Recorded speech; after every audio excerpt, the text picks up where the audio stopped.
ఏమైంది? ఖుషి బాబా తీస్తాడు కదా.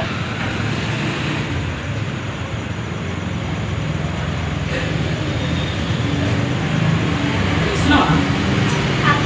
తీసుకుంటా చేస్తాను.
హిందూ బంధువులందరికీ సంక్రాంతి శుభాకాంక్షలు తెలియజేసుకుంటూ, ముఖ్యంగా ఈ యొక్క సంక్రాంతి పండుగ అంటేనే మనకు నూతన సంవత్సరం.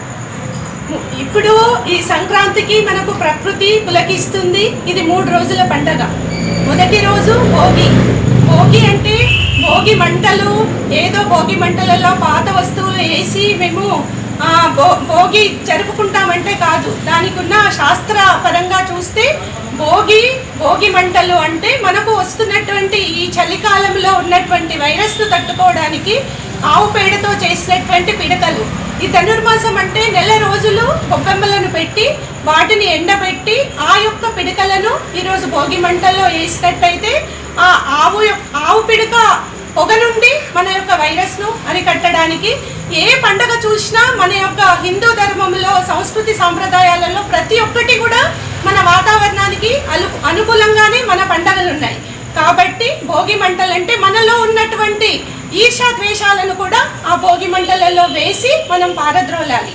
రెండవ రోజు సంక్రాంతి. సంక్రాంతి అంటే మొత్తము రైతులందరికీ కూడా చాలా సంతోషకరమైన పండుగ. వాళ్లకు ఎంతో కష్టపడి భూతల్లిని నమ్ముకొని పంటలు పండించి వాళ్ళ ఇళ్లలో నవధాన్యాలు మొత్తం నిండుగా ఉంటాయి. కాబట్టి ఇదొక సంక్రాంతి రోజు రైతులతో పాటు అందరూ కూడా ప్రజలందరికీ, రైతు పండిస్తేనే ప్రజలందరి కూడా ఆనందాలు విరజల్లుతాయి. కాబట్టి ఈ పండుగ రైతుతో పాటు మన యొక్క హిందువులందరము కూడా ఎంతో సంబరంగా జరుపుకునే పండుగ. మూడవ రోజు కరి. ఆ రోజు మనకు పంటలు అందించినటువంటి పశువులు, ఆ యొక్క మన ఆవుకు కానీ ఆవుతో పాటు లేగకు, ఎత్తుకు, వాటన్నింటికి కూడా మనం పూజించే సాంప్రదాయం. కాబట్టి ఈ 3 రోజుల పండుగ అంగరంగ వైభవంగా మన హిందూ బంధువులందరూ జరుపుకుంటారు. దానితో పాటు ముఖ్యంగా చిన్న పిల్లలకు భోగిపళ్ళు అని పోస్తారు. భోగిపళ్ళు పోయడంలో అర్థం ఏంటంటే, ఇప్పుడు సూర్య భగవానుడు మకర సంక్రాంతి కదా, మకర రాశిలోకి సూర్య భగవానుడు ప్రసరిస్తాడు. కాబట్టి ఆ యొక్క సూర్య భగవానుడి ఆశీస్సులు పిల్లలకు ఉండాలనే ఉద్దేశంతో రేగిపండు అంటేనే సూర్య భగవానుడికి పత్రిక. కాబట్టి అలాంటి రేగి పళ్ళను అందరూ ముత్తైదువులు కలిసి ఆ పసిపాపకు భోగి పళ్ళను పోసి ఆశీర్వదించడం జరుగుతుంది. ముఖ్యంగా గంగిరెద్దులతో పాటు మొత్తము మా గంగిరెద్దులు అంటే కూడా మన వాడవాడలో తిరిగి ప్రతి ఒక్కరికి కూడా ఆశీర్వాదాన్ని అందించేది గంగిరెద్దులు. ఇలాంటివి చెప్పుతూ పోతే సంక్రాంతికి అంగరంగ వైభవంగా ఎన్నో మన శాస్త్రానికి సంబంధించిన విషయాలు ఉన్నాయి. కాబట్టి వాటన్నింటినీ కూడా మనం ఆస్వాదిస్తూ పండుగను జరుపుకోవాలని పట్టణ ప్రజలందరికీ కూడా నేను మరొకసారి ఈ యొక్క సంక్రాంతి శుభాభివందనాలు తెలియజేసుకుంటూ ముగించుకుంటున్నాను. శ్రీరామ్ జయవాసవి అందరికీ మొట్టమొదటిగా తాండూరు పట్టణ ప్రజలకు, మన హిందూ బంధువులందరికీ కూడా సంక్రాంతి శుభాకాంక్షలు. అయితే సంక్రాంతి అంటేనే ఎన్నో ముగ్గులు ఉంటాయి. ప్రతి ఆడపిల్ల ఇంటింటా ముగ్గులు వేస్తుంది.